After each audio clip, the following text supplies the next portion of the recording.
নমস্কার, কেমন আছো সবাই? ঝুম্পা লাইফস্টাইল ব্লগে তোমাদের সকলকে স্বাগত। এই দেখো, সকালের ওই বাসি কাজকর্মগুলো সব সেরে নিয়েছি। আর এই কদিন আমি খুব তাড়াতাড়ি ঘুম থেকে উঠছি। সকাল সকাল কাজগুলো হয়ে গেছে, শ্যাম্পুটা দিয়ে ওই ঠাকুর পুজোটা দিয়ে দিয়েছি। ঠাকুর পুজো দিয়ে বাইরেটায় বেরিয়ে দেখলাম যে ইলেকট্রিকের বিলটা যেটু দিয়ে গেছে। ওই যে আজ এই মাসের ইলেকট্রিকের বিলেতে এসছে 370 টাকা। ইন্ডাকশানে রান্নাবান্না হচ্ছে না, শীতকালে ফ্যান চলছে না, তাই একটু ইলেকট্রিকের বিলটা কমই আসছে। তো যাই হোক, এইদিকে দেখো আমি ওই চুলটা অনেকটাই শুকিয়ে গেছিলো। তো ওই যে একটু হালকা হালকা ভিজে আছে, এই অবস্থায় যদি চুলটা ভালো করে আঁচড়ে নিই না, তাহলে দেখবে মানে চুলটা ছেঁড়ে কম। তো ওইদিকে যাই হোক, সব কাজ করে নিয়ে স্নানটা করেছি। আর ওই স্নান করতে ঢুকেছি, আমার বর মাছ নিয়ে এসছে। এত রাগ হচ্ছিল তখন, কি বলবো, আমার বরের ওপর ভীষণ রাগ হচ্ছিল। ওকে আমি অনেকবার বলেছিলাম যে স্নান করার আগে যদি তুমি আমাকে মাছটা এনে দাও, তাহলে ধুয়ে তারপর স্নান করতে যেতে পারে। স্নান করে উঠে যদি ওই কাজগুলো করি না, তো খুব বিরক্তি লাগে। স্নান করে যে গায়ে যেন মনে হয় আঁশটানে একটা গন্ধ ছাড়ে। তো যাই হোক, মাছটা দিয়ে ও গেছিলো একটু গাড়ির গ্যাস ভরতে। আমি এইদিকে ফ্রিজে মাছটা রেখে দিয়েছিলাম। তো মাছটা ফ্রিজ থেকে বের করে নিয়েছি, নিয়ে এখন ওই ধুয়ে নেব। ওইদিকে স্নান পুজো সবই তো হয়ে গেছে, বাসি কাজকর্ম সবই হয়ে গেছে, এইটুকু রান্নাটা করলেই হয়ে যাবে। চালটাও ভিজিয়ে রেখেছিলাম, ভালো অনেকটা সময় হয়ে গেছে। ওইদিকে আমি ওই তেলের প্যাকেটটাও কেটে তেলও ঢেলে নিয়েছি। আর সাদা তেলেই রান্না হবে। যাই হোক, চালটা ধুয়ে নিই ভালো করে। আর চালটা অনেকক্ষণ ভেজানোর জন্য দেখেছো কীরকম সাদা সাদা হয়ে গেছে না? হ্যাঁ, আধা ঘন্টা ভিজিয়ে রাখলে ঠিক আছে, কিন্তু আধা ঘন্টার বেশি ভিজিয়ে রাখলে ওরকম হয়ে যায়। তবে ভাতটা হয় খুব সুন্দর, ঝরঝরে ভাত হয়। আর ওই যে সব কিছু রেডি করে একদম রেখে দিলাম, পরে একদম ইন্ডাকশানটা অন করে দিলেই হয়ে যাবে। চলো মাছটা এবার ধুই। নিয়ে এসছে ফ্যাঁসা মাছ, ফ্যাঁসা মাছই শুধু এনেছে ওই 4 পিসের মতো। তবে মাছগুলো এত বড় বড় নয়, কাটলে মানে ভালো হতো। ওই কড়াতে না ঠিক ঠিকঠাকভাবে না মাছটা ভাজা যায় না। এই আর কি। তবে আবার ওই কাটার পরেও ছোট ছোট হয়ে যায়। আমার বর আবার বলে যে গোটা মাছগুলো ভাজা ভাজা বেশ ভালো লাগে। তো যাই হোক, মাছটা তো আশপাশ ছাড়িয়ে একদম কেটে কুটে ভালো করে সাইজ করে দিয়েছে। এবার ওই মাছের পেটের মধ্যে থেকে যেই নোংরাগুলো আছে, সেইগুলো এক এক করে সব বের করে ফেলে দিচ্ছি। ডিম হয়েছে, তাই একটু সাবধানে নোংরাগুলো বের করছি, ডিমগুলো রাখার চেষ্টা করছি। ভালো লাগে জানো তো, তো ডিমগুলো খেতে খুব ভালো লাগে। আর ওই মাছের ঝাল আজকে একটু আলু ভাতে মাখা করব। আজকের এই মেনু। রাত্রিরে আবার কি হয় সে দেখা যাবে। তবে মাছ তো থাকবেই। আর রাত্রিরে তো আলু আলু সিদ্ধ তো আর খাবে না, হয়তো একটু আলু ভাজা করতে হবে। সবজিটা এখন এই কদিন আর করছিই না, আবার সবজি আনতেও হবে। সবজি আছে, অল্প আছে, ওই একটু বেগুন পড়ে আছে, আর গাজর বিনস এই একটু আধটু করে পড়ে আছে। তবে ওইগুলো আর করছি না, ভালো লাগছে না। আর মাছের ঝালের সাথে একটু আলু ভাতে মাখাটা ভালো লাগে। ব্যাস, ওইদিকে মাছ ধোয়া হয়ে গেছে, আলু কেটে নিয়েছি, পেঁয়াজ টমেটো সব কেটে নিয়েছি, আদা রসুন তো বাটা আছে, মাছের নুন হলুদও মাখা হয়ে গেছে। এইদিকে এক পিস মাছ ভাজা হয়ে গেছে, আবার ওই দুটো দিয়ে দিয়েছি ভাজা। ওইদিকে সব রান্না বান্না কমপ্লিট হয়ে গেছে। পাশের ওই যে একটা আমাদের পাশের বাড়ি একটা বোনও বলা যায়, ও আমার থেকে বয়সে ছোট। তো যাই হোক, ও একটু ওই যে ধনেপাতার চাটনি দিয়ে গেছে। আর এইদিকে দেখো, আমি একটু লঙ্কা ভেজে নিয়েছি, এটা আমার জন্য। আমার বরকে আলু ভাতাটা যখন মাখবো, একদম হালকা করে একটু লঙ্কা ভাজা ওর মধ্যে দেবো। তবে আমি একটু ভালো করে একদম ঝাল করে আলু ভাতাটা মাখবো, লাল লাল করে। ভালো লাগে জানো তো মাঝের মধ্যে এরকম খেতে। যাই হোক, যা রান্না হয়েছে সব দেখিয়ে দিলাম, এবার খেতে বসবো। খাওয়া দাওয়া করে নিয়ে তারপরে ওই একটু মানে একটু যা পরিমাণে বাসন টাসন মেজে নিয়ে তারপর একটু যদি একটু রেস্ট নেব। আর বিকেলে আবার দেখি কি হয়, একটু বেরোনোর ইচ্ছা আছে।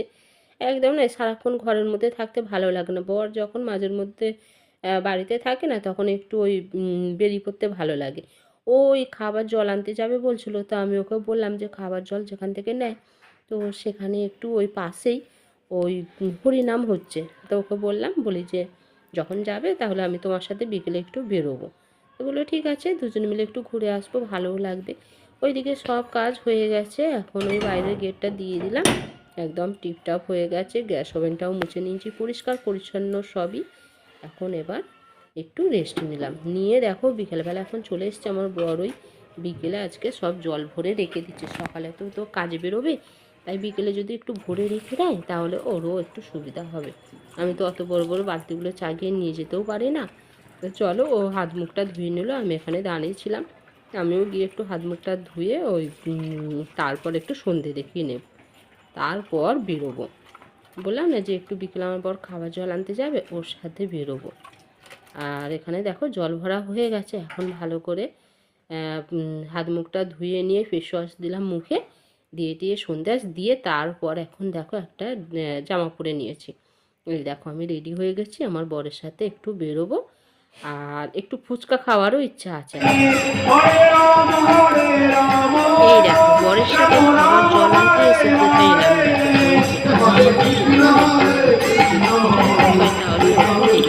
চলো তোমরা দেখতে থাকো, আশা করি তোমাদের ভালো লাগবে।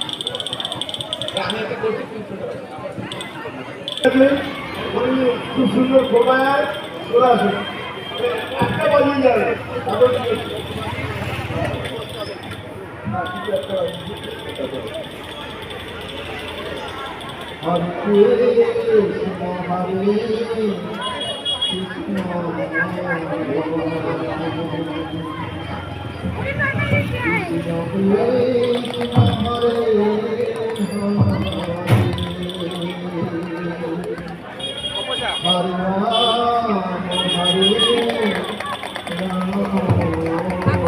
তো ওখানে খিচুড়ি ভোগ নিতে গেছিলো, তবে খিচুড়ি ভোগ দেয়নি, মুড়ি সয়াবিন আলুর তরকারি ঘুগনি এই সমস্ত দিচ্ছিলো, তাই বর আর ওই সব কিছু নেয়নি। আবার এখন দেখো জল ভরতে চলে এসেছি, খাবার জলটা এখান থেকে নিচ্ছে। আর ওই পাশেই দেখো কত বোতল ভরা না, এইগুলো সব আবার দোকানে দোকানে যাবে বলছিল, শুনলাম তাই।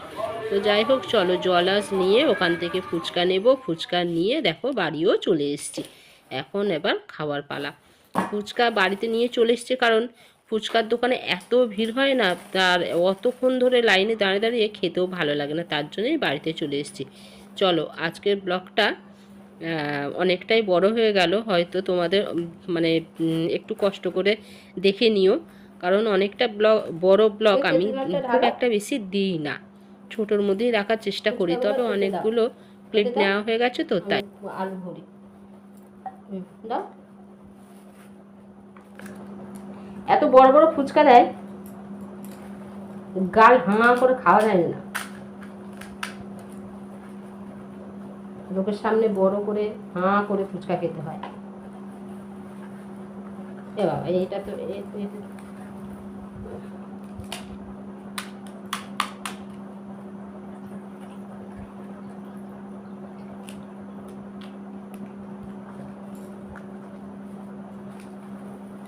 আলুটা তোলো না, আলুটা এখানে রাখো না, দাঁড়ো না।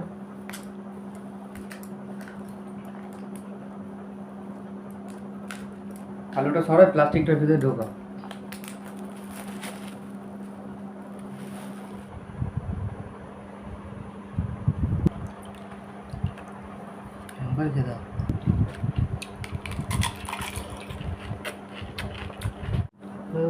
দারুণ করে।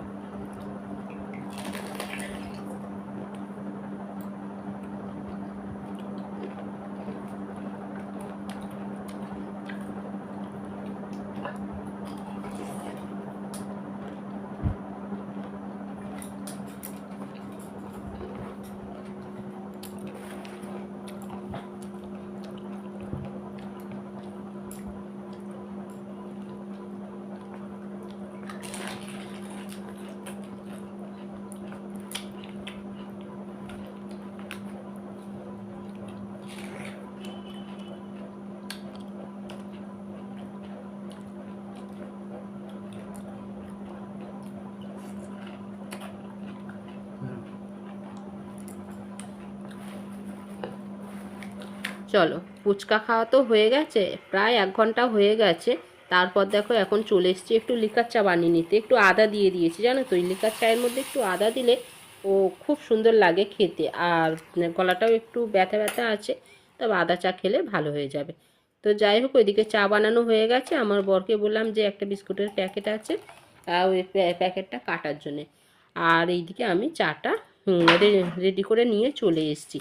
আমার বর এখানে ওই দেখো ফোনের মধ্যে কি চালিয়ে দিয়েছে কি জানি, তো দেখতে দেখতে এখন ওই চা মানে চা খাবে, আর আমি ওইদিকে টিভিটা অন করব, ওই 8টার মতো বাজে, আর 8টা থেকে 9:30 অবধি একটা সিরিয়াল হয়, বলতে পারো ওই সিরিয়ালের প্রতি একটা খুব নেশা হয়ে গেছে। চলো আজকের ব্লগটা এই অবধি, তোমাদের যদি আমার এই ব্লগটা ভালো লাগে লাইক শেয়ার কমেন্ট সাবস্ক্রাইব করে দিও।